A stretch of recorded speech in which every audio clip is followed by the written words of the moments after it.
Olá, tudo bem? Bem-vindos à 7ª temporada do podcast Direito Empresarial Café com Leite. Esse é o podcast perfeito para quem busca conhecimento jurídico durante a correria do dia a dia.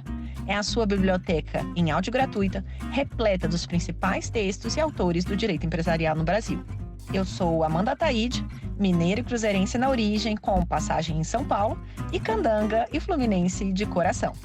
Casada, mãe do Pedro, de quase 6 anos. Pedro, Tails, Sonic. Do Lucas, de 4 anos.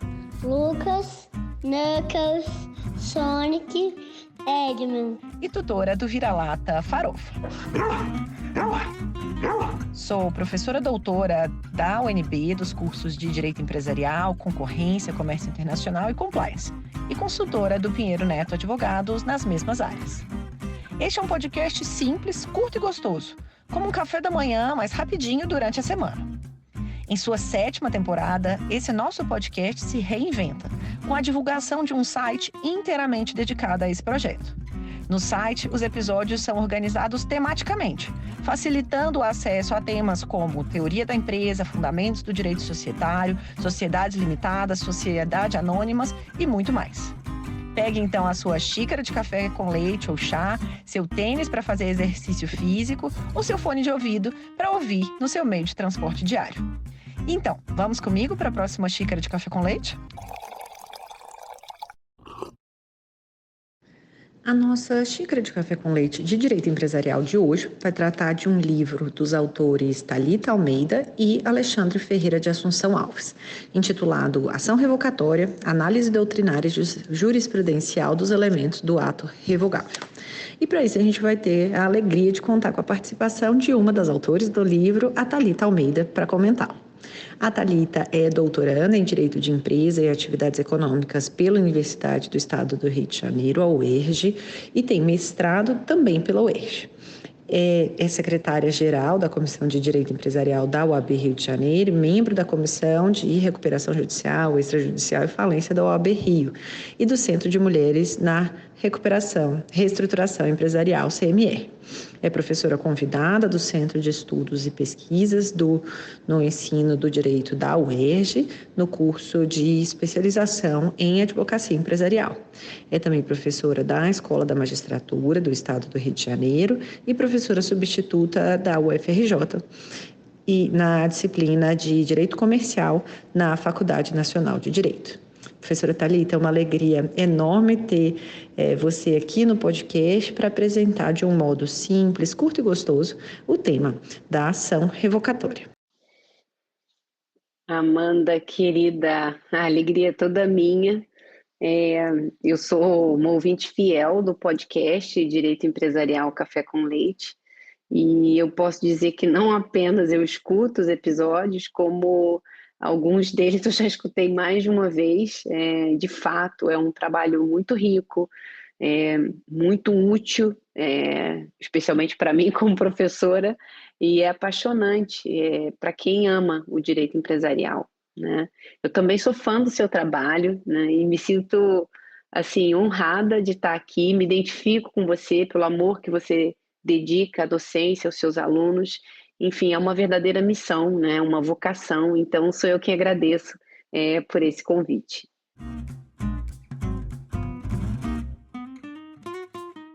Para a gente começar a entender, Thalita, qual que foi a sua motivação para escrever sobre esse tema de ação revocatória? Como que esse tema surgiu na sua vida e como que foi o processo de escrita do livro?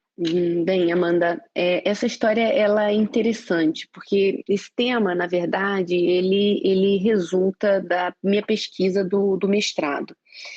E a definição do tema de pesquisa do mestrado nasceu de uma inquietação no trabalho, né? Ou seja, de um projeto que eu estava atuando na época, né? E no qual eu tinha vislumbrado essa possibilidade de ingressar com uma ação revocatória para buscar essa ineficácia de alguns negócios que tinham sido celebrados, contratados, enfim, em prejuízo de um cliente meu que era credor, né, de um devedor, em vias de ter a sua falência decretada.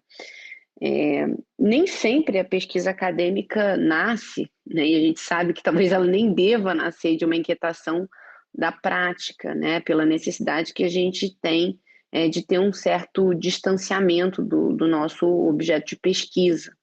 Mas esse foi o caminho, né? E já, assim, quando a gente fala dos meandros, né, da pesquisa, eles acabam se revelando, né? Eu acabei percebendo que vários dos acórdãos que eu pesquisava sobre o tema, eles retornavam com resultados mal sucedidos, ou seja, ações revocatórias julgadas improcedentes, né? Eu fiquei com essa impressão, né? Porque é uma coleta inicial, de que era difícil obter uma sentença procedente numa ação revocatória. E a gente sabe que quando se trata de uma pesquisa, essas impressões elas vão ser confirmadas, né, justamente dentro da pesquisa. E aí eu estruturei com o professor Alexandre um recorte geográfico, temporal, para estabelecer a coleta de uma amostra relevante, né, e que fosse efetivamente suficiente para a gente poder avaliar essa minha impressão inicial, né, de que era difícil obter um julgamento favorável numa ação revocatória. E aí disso resulta esse trabalho de uma análise sistemática, né, e eu chamo de sistemática porque a gente estabeleceu ali um roteiro muito bem estruturado para analisar cada um dos acórdãos e foram selecionados 100 julgados, né, que foram profundamente analisados, e é muito trabalho, né, de dedicação ali, de análise desses acordos. A gente aprende muito, mas é um trabalho bastante intenso. E com essa pesquisa pronta, né, e devido até à profundidade do trabalho que acabou sendo desenvolvido, a gente decidiu fazer uma publicação de uma versão comercial dessa dissertação, e aí eu pude contar com acréscimos importantes, valiosos do professor Alexandre, né, que é o grande responsável pelo meu amadurecimento no direito comercial, no direito empresarial, foi meu orientador, né, no mestrado e agora é também o meu orientador no doutorado, né, e aí no livro a gente decide manter também o apêndice que eu já tinha criado lá na dissertação, com esses 100 julgados detalhadamente analisados durante a pesquisa, justamente por entender que esses julgados seriam úteis no dia a dia para advogados, administradores judiciais e até para os nossos magistrados.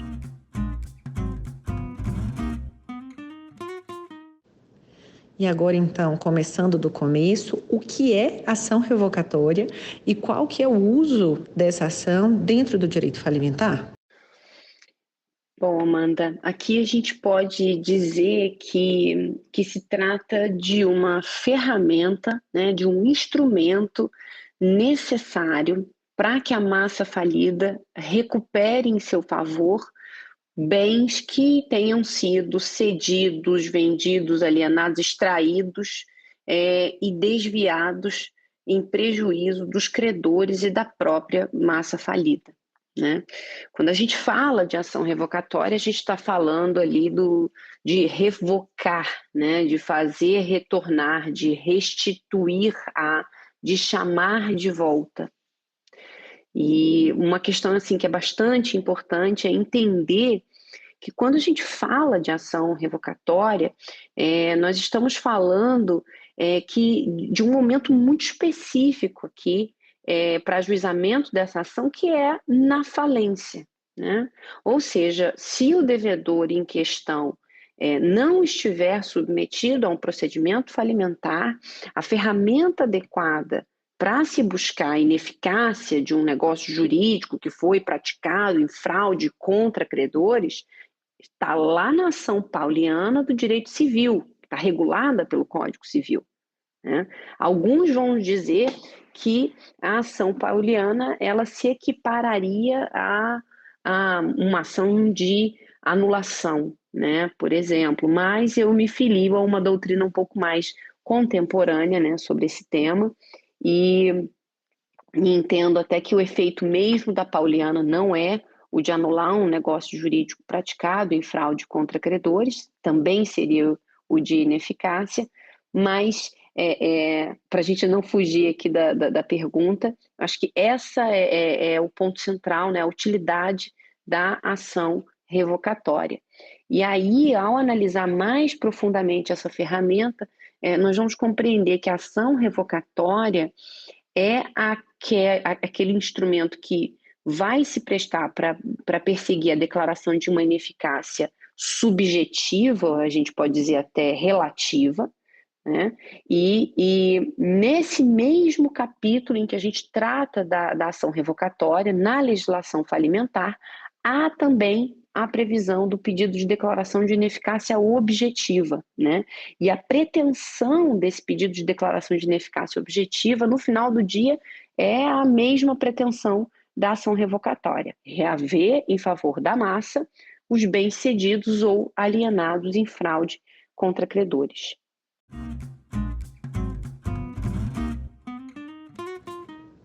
No livro, você comenta sobre a diferença entre a ineficácia objetiva e a ineficácia subjetiva.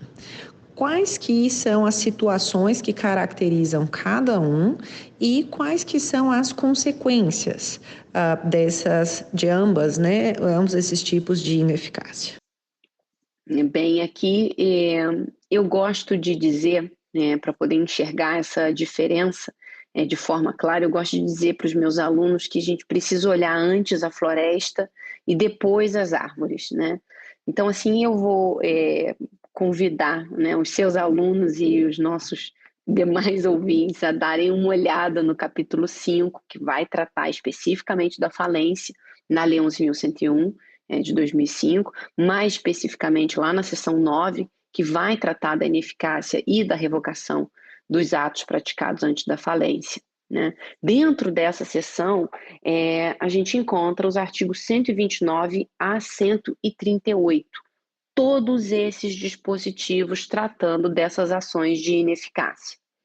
Mas é aqui que a gente vai fazer essa distinção que é tão importante entre o artigo 129 e 130, e é uma distinção muito mais de procedimento do que de resultado, porque ao fim e ao cabo elas podem até perseguir o mesmo intento, o mesmo objetivo, mas o procedimento a se seguir é bastante diferente. No artigo 129, nós estamos tratando, então, das hipóteses de ineficácia objetiva, né? Que estão, ao meu ver e ao nosso ver, né, exaustivamente previstos nos incisos 1 a 7 desse dispositivo. E no artigo 130, aí sim, no artigo 130, a gente tem a previsão da ação revocatória que trata da ineficácia subjetiva e dá conta de eventos que não estão previstos no artigo 129. A diferença primordial que eu posso mencionar antes de nos aprofundarmos, né, em cada um desses incisos é a seguinte: na ineficácia objetiva, é possível se obter essa declaração de ineficácia de um negócio jurídico de ofício, né, pelo juiz. É possível se sustentar numa defesa. É possível se alegar de forma incidental, né, no processo falimentar, e opcionalmente essa parte interessada ela vai poder perseguir essa ineficácia objetiva por meio de uma ação, só que isso vai se dar de forma opcional, não de forma obrigatória. Já na ação revocatória ou na declaração de ineficácia subjetiva, há necessariamente a necessidade de se ingressar com uma ação ordinária, né, comprovando conluio fraudulento, prejuízo à massa falida. Bom, uma vez, né, desenhado, né, apresentado esse mapa, eu brinco, né, esse mapa da mina, vamos assim, aprofundar e trazer mais informações, né, especialmente aqui no artigo 129. Nesse dispositivo, né, nós vamos tratar de atos que serão considerados ineficazes em relação à massa falida, tenha ou não aquele contratante com o qual se pactuou um negócio jurídico conhecimento do estado de crise econômico-financeiro do devedor, né?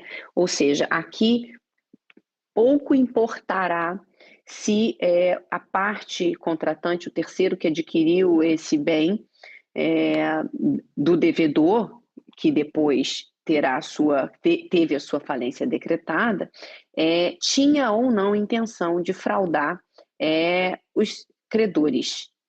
E quando a gente analisa os 7 incisos do artigo 129, a gente vê que é possível fazer alguns grupamentos com eles.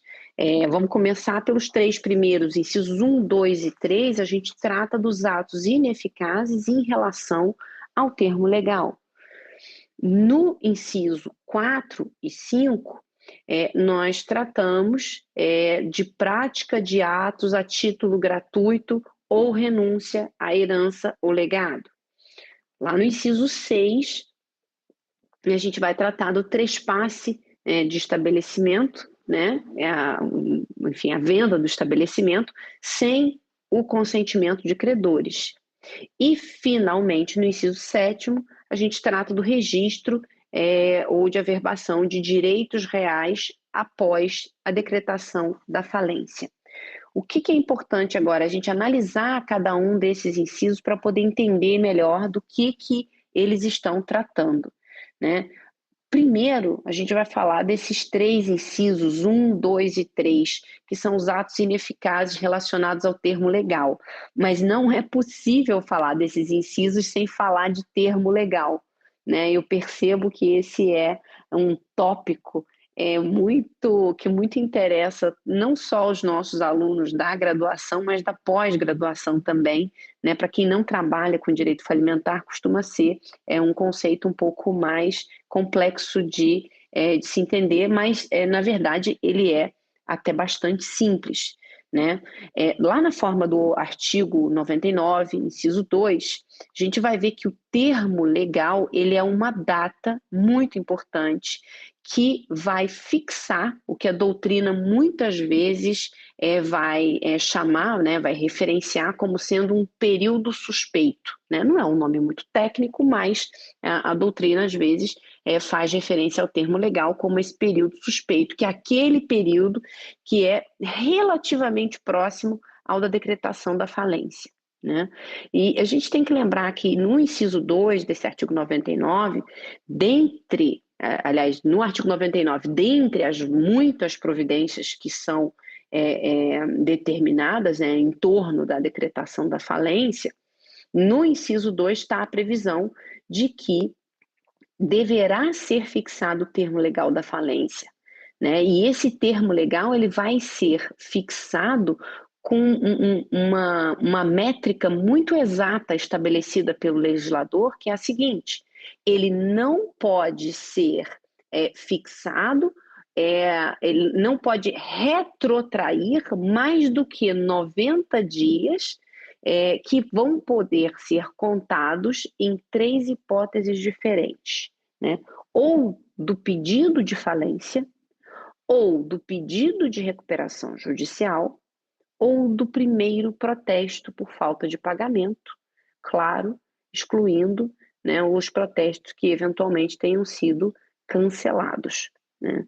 Ou seja, o magistrado ele vai fixar um período suspeito, conforme o caso, né? Ele vai ver qual foi o primeiro evento que ele consegue identificar para poder retrotrair esses 90 dias e fazer a fixação dessa data, mas ele vai com a fixação da data do termo legal, jogar uma espécie de véu, né, sobre esse determinado período em que vai se considerar que os atos praticados dentro desse período e que forem considerados fraudulentos em relação à massa falida, né, e que vão estar previstos dentro desses incisos 1, 2 e 3 do artigo 29, poderão ser declarados ineficazes em relação à massa falida. Bem, e agora é importante a gente falar um pouco sobre cada um desses incisos, né? Porque agora a gente está tratando de situações muito específicas que, se ocorrerem dentro do termo legal, poderão ser consideradas, declaradas ineficazes objetivamente em relação à massa falida. E a gente tem que entender que aqui pouco importa para o legislador, né, se houve intenção de fraude, se houve algum tipo de conluio ou até conhecimento do estado de crise econômico-financeira do devedor. Para ele não importa, porque a situação ela está desenhada pelo legislador de forma que ela é considerada tão grave que se dispensa que esses elementos subjetivos sejam considerados para a decisão do juiz, né? A gente vai ver que essa proximidade da prática desse ato com a própria quebra, ela acaba criando uma presunção de que o ato foi praticado de forma fraudulenta, né? Então há aqui uma presunção de fraude, não há necessidade de prova. E no inciso 1, há a previsão de ineficácia objetiva de que pagamento de dívida não vencida realizada pelo devedor por qualquer meio extintivo de direito de crédito, né? O que significa isso? A gente está tratando aqui de um devedor que, lembrem-se, está às portas de uma falência, né? O que significa que ele tinha mais dívidas do que bem, no comum dos cenários, né? Às vezes acontece que você está numa falência que só falta o devedor liquidez, né? Ele está com ativos muito fixos e de dificílima liquidação, mas normalmente o ativo ele é menor do que o passivo. E esse sujeito faz o pagamento de uma dívida que não venceu, portanto, uma dívida inexigível, né? Então, por que dessa disposição legal? Porque esse ato vai violar um dos princípios que regem, que orientam a legislação falimentar, que é a par condicio creditório, né? Ou seja, o tratamento igualitário entre os credores. Eu não posso beneficiar um credor cujo crédito ainda nem estava vencido, né, e efetuar o pagamento desse sujeito, sendo que muitos outros certamente já estavam aguardando para receber. O segundo inciso, o inciso 2 do artigo 129, vai tratar da ineficácia objetiva do pagamento de dívidas vencidas e exigíveis, né, portanto diferente do inciso 1, realizado dentro do termo legal por qualquer outra forma que não seja prevista pelo contrato, né? O que o legislador está querendo aqui? Ele está querendo evitar que o devedor promova a dilapidação do patrimônio da massa falida sob a desculpa de estar honrando uma determinada obrigação. E aqui tem uma curiosidade, porque esse né, assim, o mais famoso, como é que eu posso dizer, o mais eleito meio de prática de fraude contra credores, que você consegue encontrar, pelo menos é o que mostra a jurisprudência, o que mostrou essa pesquisa jurisprudencial, que é justamente alterar-se o meio originalmente estabelecido no contrato para fazer um pagamento. Então, por exemplo, num contrato está estabelecido que o pagamento será feito em dinheiro, né, será feito por meio de uma transferência, por exemplo, e, de repente, esse pagamento é feito por meio de uma doação em pagamento, né? Faz-se a transferência de um bem, faz-se a transferência de um bem imóvel, faz-se uma cessão de crédito, faz-se um endosso de títulos de crédito, né? Essa é, de fato, a prática mais comum identificada na pesquisa jurisprudencial. Bom, e no inciso 3, há a previsão de ineficácia objetiva da constituição de direito real de garantia para aqueles contratos, aquelas dívidas que forem contraídas anteriormente. Do que a gente está tratando aqui? A gente está tratando aqui de um privilégio de crédito, dado a um crédito pré-existente ao início do termo legal. Qual é o objetivo da norma aqui? O objetivo da norma não é de desconstituir a eficácia de atos que podem ocorrer em benefício daquele devedor que depois tem a sua falência decretada. né? Mas é de não admitir que haja uma constituição, né, uma instituição de uma garantia de forma artificial, de forma a privilegiar um credor, alçando esse credor a uma preferência, a uma posição que ele não deveria ocupar, né, considerando que a dívida e a garantia não foram constituídas de forma contemporânea, né? Então, nós não estamos aqui falando daquele exemplo, né, ou daquele evento em que um contrato de mútuo de empréstimo é celebrado e, na mesma ocasião, é constituída uma garantia em favor do financiador que concede aquele crédito. Tá? A gente somente está falando de tornar ineficazes aqueles atos que estão promovendo um crédito a uma posição mais privilegiada do que aquela que ele ostentava originalmente. Então, é da constituição de uma garantia que vai favorecer um crédito que já existia ao tempo em que se instaura o termo legal. Porque, de novo, a gente vai estar, do que a gente vai estar falando aqui? De um ato que não trata de forma igualitária os credores, né, que desrespeita o princípio da par condicio creditórum, porque está privilegiando um credor de forma artificial, pelo menos muito perto ali da decretação da falência, né, dentro desse termo legal, e lembrando, né, está dispensado aqui a demonstração de qualquer tipo de cometimento de fraude, né, de má-fé, de qualquer elemento subjetivo. Basta que essas hipóteses, né, esses requisitos objetivos tenham sido cumpridos. Quando a gente segue e trata dos incisos 4 e 5, a gente está saindo dos dispositivos que tratam sobre a ineficácia objetiva dos atos praticados dentro do termo legal, né? Então, só se fala em termo legal, pelo menos é assim que o legislador estabeleceu, quando estamos tratando das hipóteses previstas nos incisos 1, 2 e 3 do artigo 129. Quando a gente passa a tratar dos artigos dos incisos 4 e 5 do artigo 129, a gente está inaugurando os dispositivos que tratam dos atos praticados a título gratuito, nos 2 anos que antecedem a decretação da falência, né? Então, aqui a gente já está falando de um prazo diferente, que não é mais o termo legal, que está estabelecido a partir dessa antecedência aí de 2 anos da decretação da falência. Esses incisos 4 e 5 do artigo 129, eles têm por objetivamente ineficazes em relação à massa, todos aqueles atos praticados a título gratuito nos 2 anos que precedem a decretação da falência. E a gente pode dar aqui como um exemplo, né, de prática de ato a título gratuito, a constituição de uma garantia pelo devedor por meio, por exemplo, de uma fiança, de um aval, né?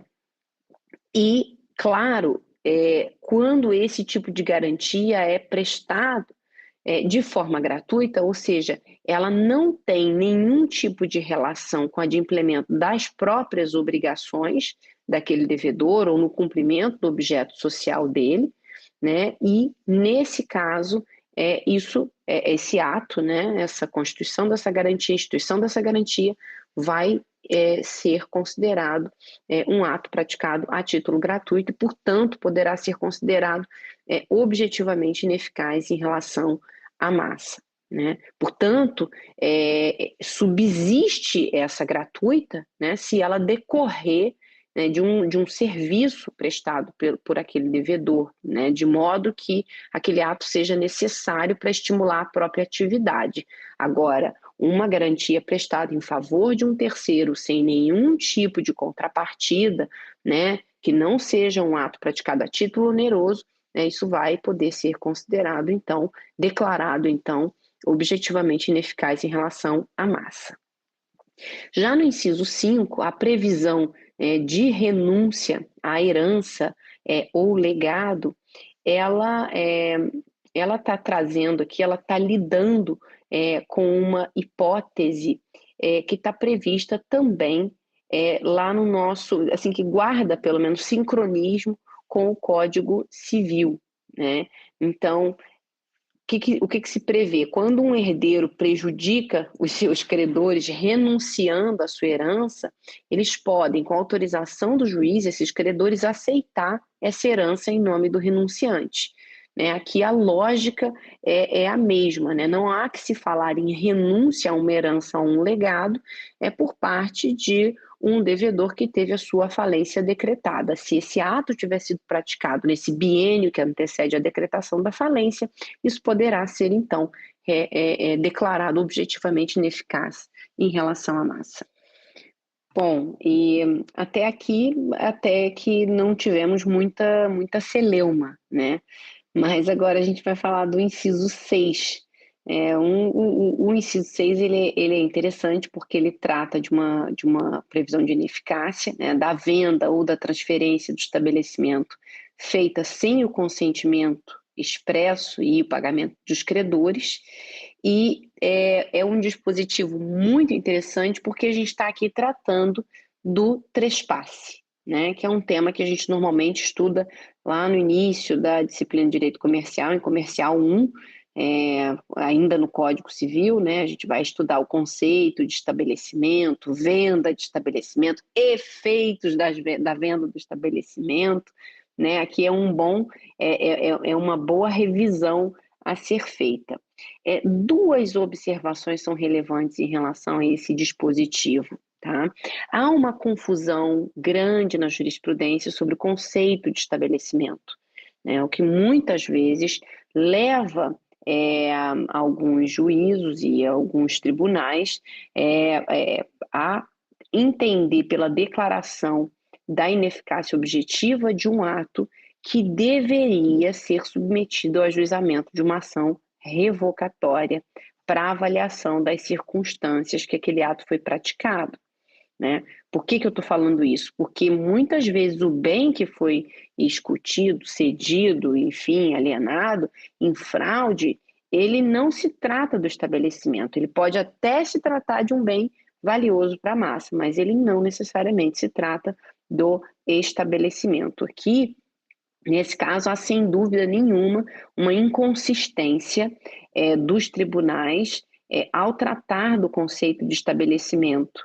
Né? Às vezes a gente não dá valor para esses conceitos tão básicos e a gente vê a importância de entender esses conceitos de forma profunda. Né? Em muitos casos, julgados como se artigo 129, inciso 6º deveriam ter se submetido ao ajuizamento de uma ação revocatória, que é mais complexa, demanda dilação probatória, mas é o que deveria ser feito. E uma segunda observação que eu acho que é importante fazer em relação a esse inciso 6º aqui, é que o comando legal ele é muito claro, né? Ele diz que vai ser objetivamente ineficaz em relação à massa, a venda ou transferência de estabelecimento feita sem o consentimento, né, ou pagamento dos credores.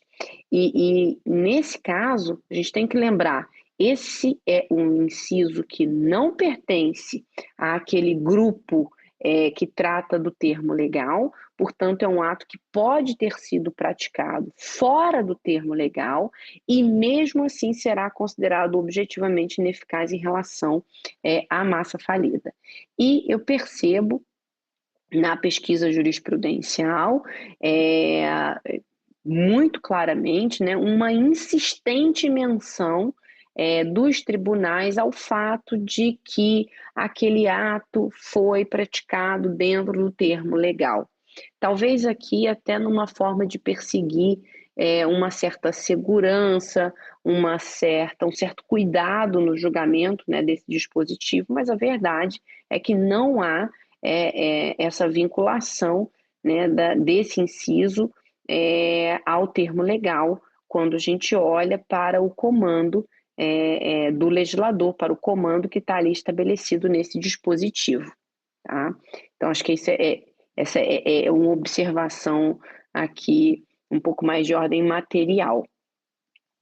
Bom, Passando agora para o último e sétimo inciso do artigo 129, a gente vai tratar daquele ato que será considerado objetivamente ineficaz em relação à massa falida, que são os registros de direitos reais e de transferência de propriedade entre vivos, por título oneroso ou gratuito, ou averbação relativa a imóveis realizados após a decretação da falência. Tá bom, o que a gente está tratando aqui? Esse inciso 7º do artigo 129, ele trata de um dispositivo até fácil de interpretar, porque a gente está falando de uma ineficácia objetiva de registro de direito real, que está realizado ali, que é realizado na matrícula de um imóvel depois da decretação da falência.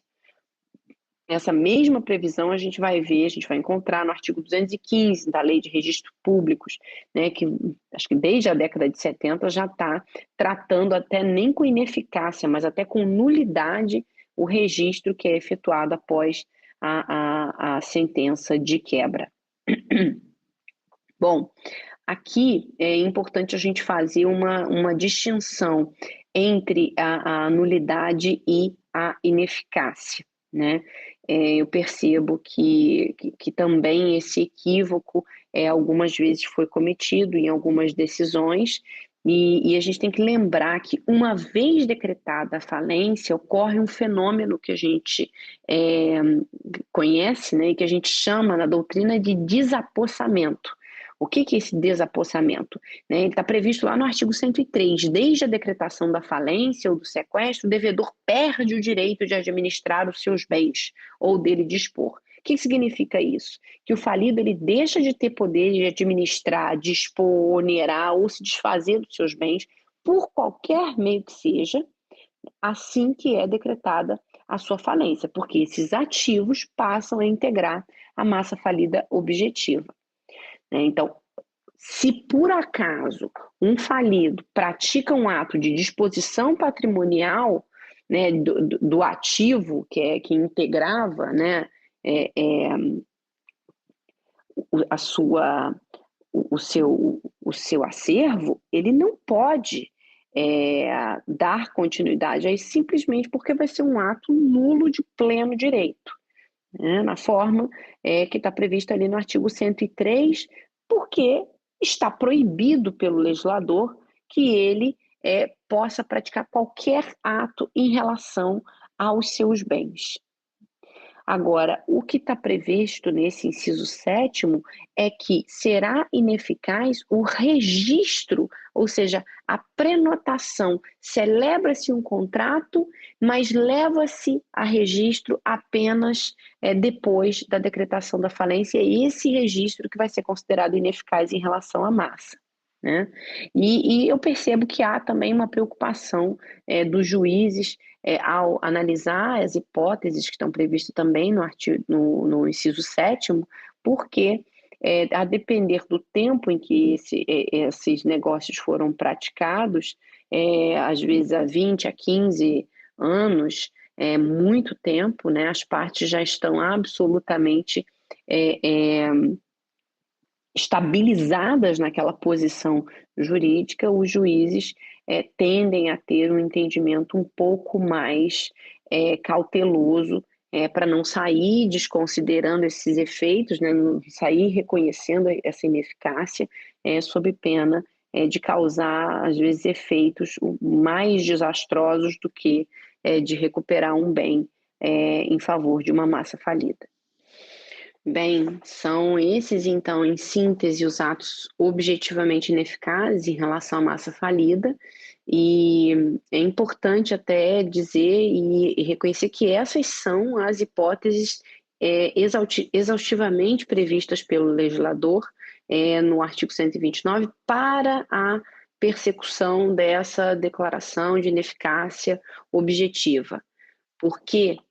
Isso é tão importante, porque todas as demais hipóteses que sejam diferentes desses 7 incisos que estão indicados aqui, com esses recortes temporais estabelecidos pelo legislador, é necessário que se recorra ao artigo 130, é necessário que se recorra à ação revocatória. né? E o que diz o artigo 130? Ele vai dizer que são revogáveis os atos praticados com a intenção de prejudicar credores, provando-se o conluio fraudulento entre o devedor e o terceiro que com ele contratar e o efetivo prejuízo sofrido pela massa falida. Nós temos aqui, então, dois elementos muito importantes para ser possível o ajuizamento dessa medida. Existem dois elementos constitutivos desse direito para ajuizamento dessa medida, desse pedido de declaração de ineficácia subjetiva ou relativa.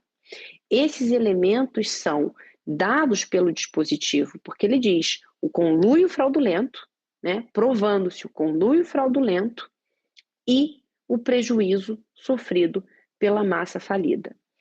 Bom, e quando a gente fala desses elementos constitutivos da ação revocatória, a gente está tratando basicamente de um elemento subjetivo, no primeiro plano, que é esse conluio, né, essa intenção de prejudicar credores, e num segundo momento, do dano, que é um elemento objetivo, né? A gente aqui tem, então, esse desafio, né? A primeira coisa, dentro do nosso ordenamento jurídico, a gente analisa intenção, né? É possível a gente fazer essa busca, né, desse conluio fraudulento? Como é que se mostra essa intenção de prejudicar credores? E isso é traduzido com muita tranquilidade pela doutrina. A comprovação desse concilium fraudes, desse intuito de prejudicar credores, é traduzido, na verdade, pelo scientia fraudes, que quer dizer o seguinte: se o terceiro, ao tempo que contratou com aquele devedor, tinha conhecimento do seu estado de crise econômico-financeira, isto será suficiente para se entender que está presente a scientia fraudes, ou seja, ele sabia que estava ali correndo um risco. E como é que se prova isso? Né? Objetivamente, né? De novo, certidões. Então, existiam ações judiciais distribuídas naquela ocasião por credores, existiam protestos, ou seja, estamos falando aqui de elementos que são muito objetivos, que são de fácil aferição, para verificar se aquele sujeito, aquele terceiro que estava adquirindo aquele patrimônio, tinha como ter ciência de que aquele devedor que estava dispondo daquele patrimônio estava passando, na verdade, por um momento de crise econômico-financeira. Então, muitas vezes, basta ter um apontamento, basta ter um protesto, ou ações ajuizadas para que este elemento seja cumprido, né, seja suprido como um requisito. Já o dano, né, o que a gente chama de eventus damini, também é uma outra discussão, né? Como é que eu provo o dano, né? E muitas vezes os juízes falimentares entendem que o dano está suficientemente comprovado com a própria falência, né? Porque há um reconhecimento de que aquele ativo não é suficiente para fazer frente àquele passivo, né? Então, o dano, o prejuízo já estaria automaticamente configurado. Tem até uma das decisões que a gente analisa no trabalho, que é muito interessante, que o pedido de declaração de ineficácia ele é julgado improcedente porque não tinha credor na falência, e aí o juízo entende, mas espera aí, cadê o dano, né? Não tem não existe um credor, porque o credor desiste daquele pedido depois. E aí, de fato, ele perde esse elemento objetivo de fazer de continuar esse procedimento. Bem, em resumo, eu entendo que a ação revocatória pode ser, então, assim, explicada, né? Tendo-se atenção, é claro, às questões de ordem procedimental, né? Como prazo de ajuizamento da ação, os partes legitimadas, que são questões que devem ser observadas ali nos dispositivos, os artigos 131 a 138 da Lei 11.101.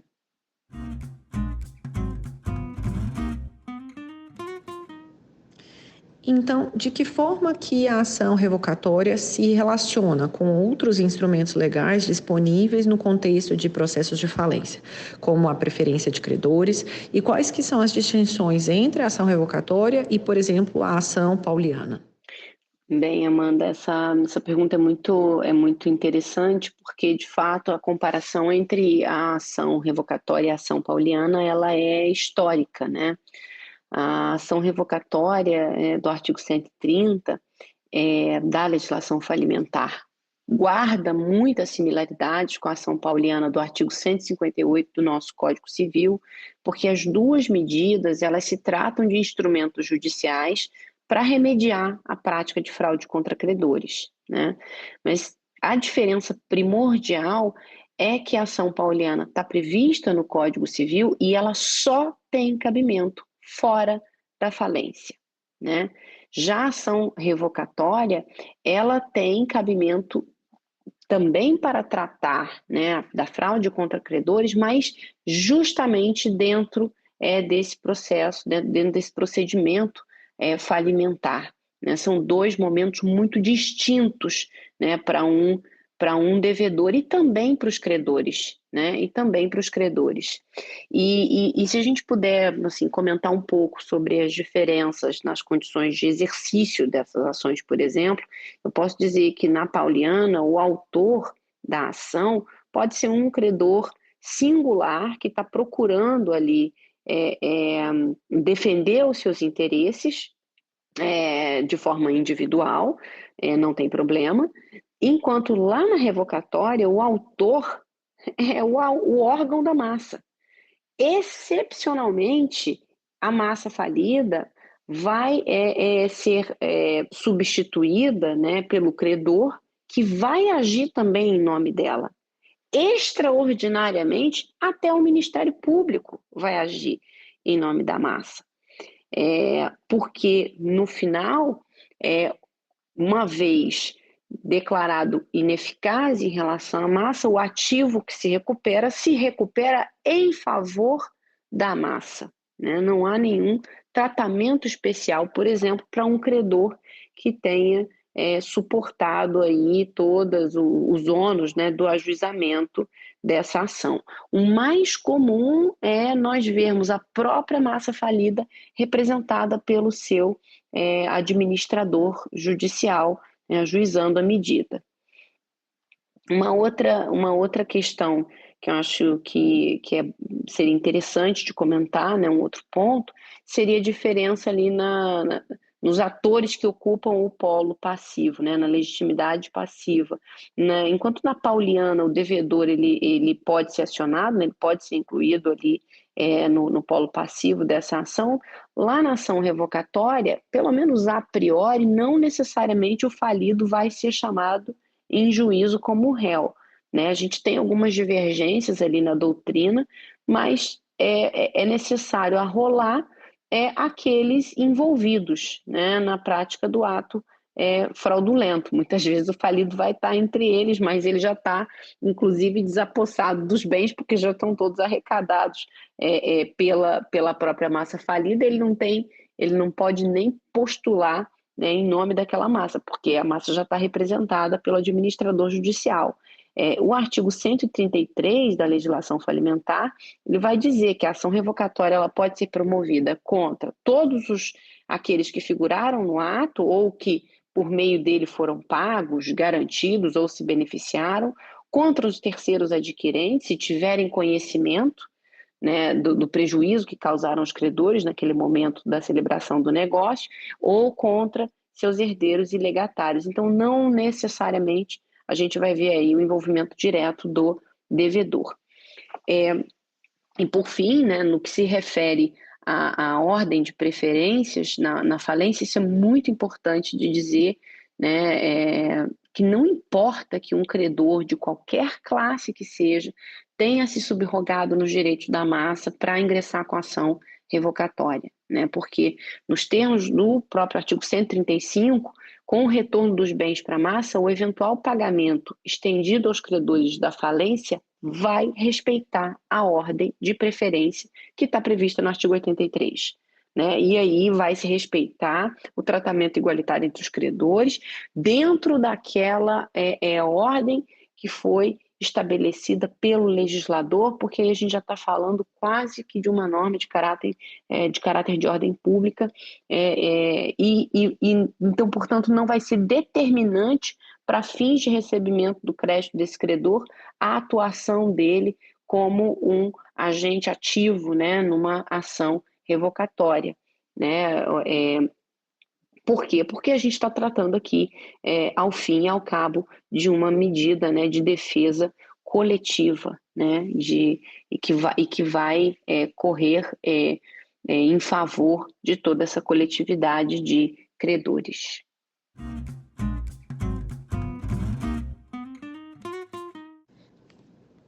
E agora uma pergunta para você contar um pouquinho mais de outros insights do livro que eu ainda não perguntei. Conta um pouquinho mais de outras questões que vocês abarcam no livro que podem ser aí interessantes para os nossos ouvintes entenderem sobre esse tema de ação revocatória. Bem, Amanda, a gente abriu esse episódio falando sobre aquela impressão inicial que eu tinha, né, antes de fazer a pesquisa, no sentido de que seria difícil obter um resultado favorável ao julgamento da revocatória. Mas o resultado da pesquisa ele foi muito interessante porque aquela impressão ela não se confirmou, né? O que eu pude perceber é que, na verdade, há um cuidado muito grande por parte dos magistrados, o que depois se ratifica também nos tribunais, né, de trazer segurança jurídica para as relações, para os negócios jurídicos que estão celebrados, né, e assim, para se obter uma declaração de ineficácia, especialmente a subjetiva, é necessário que hajam elementos contundentes, né, na formação desse convencimento do magistrado. Tem uma passagem até bastante interessante, em que Carvalho de Mendonça faz ali ele dá uma série de exemplos do que seriam atos que configurariam uma prática contra uma prática de fraude contra credores. E nessa lista que ele faz, ele fala de alienação integral do patrimônio, clandestinidade do ato, continuação de bens alienados na posse do devedor, a falta de causa para o ato, né, que não justifica, a proximidade ou parentesco entre as partes envolvidas, o preço vil, são, de fato, elementos que parecem ser bastante contundentes na formação do convencimento do magistrado, e a verdade é que há, sim, um cuidado na análise desses elementos. É interessantíssimo porque muitos deles estão efetivamente presentes nos casos concretos ali analisados.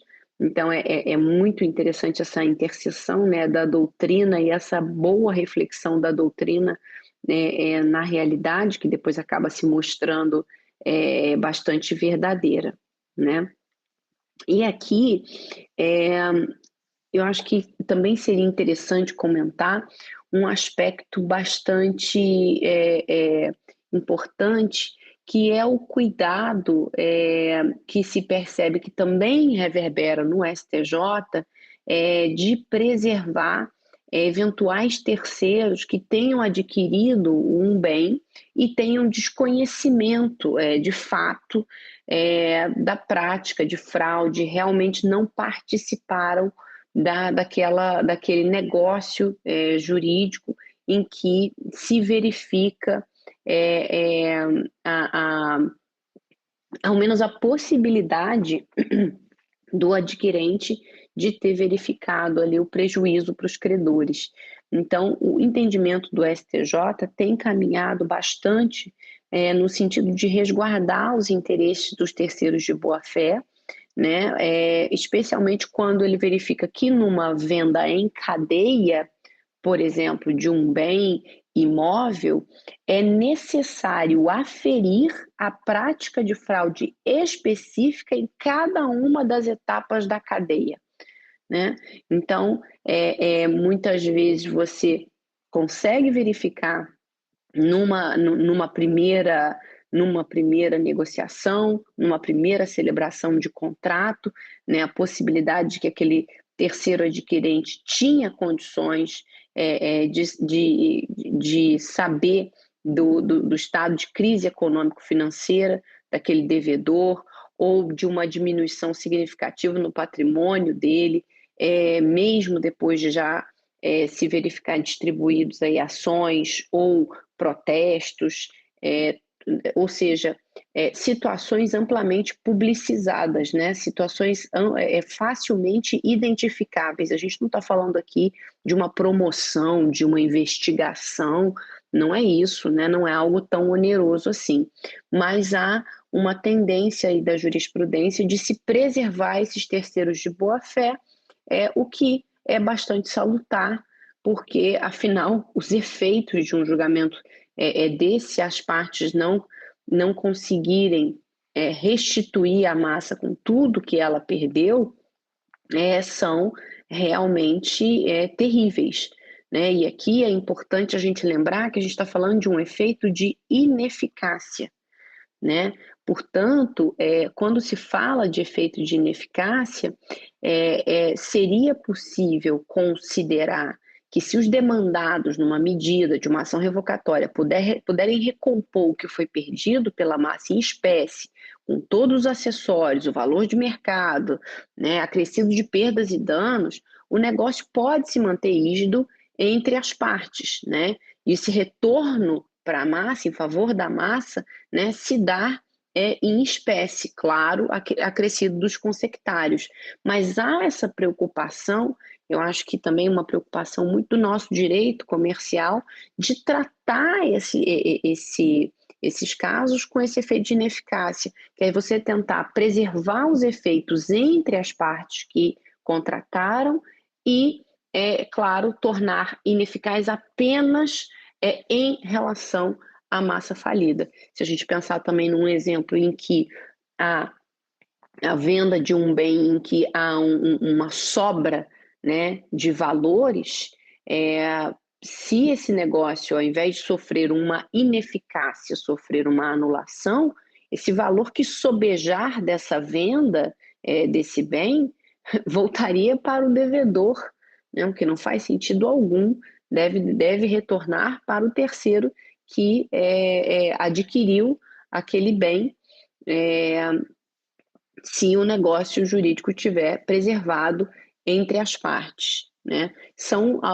Essa é uma outra questão também que eu considero bastante relevante no livro, que é esse tratamento muito cuidadoso que a gente faz da diferença entre os efeitos de uma anulação e do efeito da ineficácia, né? A nossa velha e querida escada pontiana ajuda a explicar também, né? É um assunto, às vezes, considerado árido pelos alunos ali dentro do direito civil, mas é um tópico bastante relevante, né, nessa parte da matéria.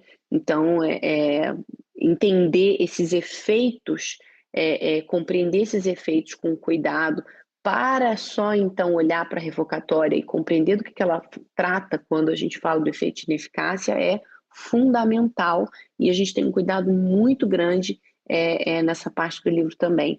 Obrigada por me abrir essa possibilidade de falar mais um pouquinho sobre isso.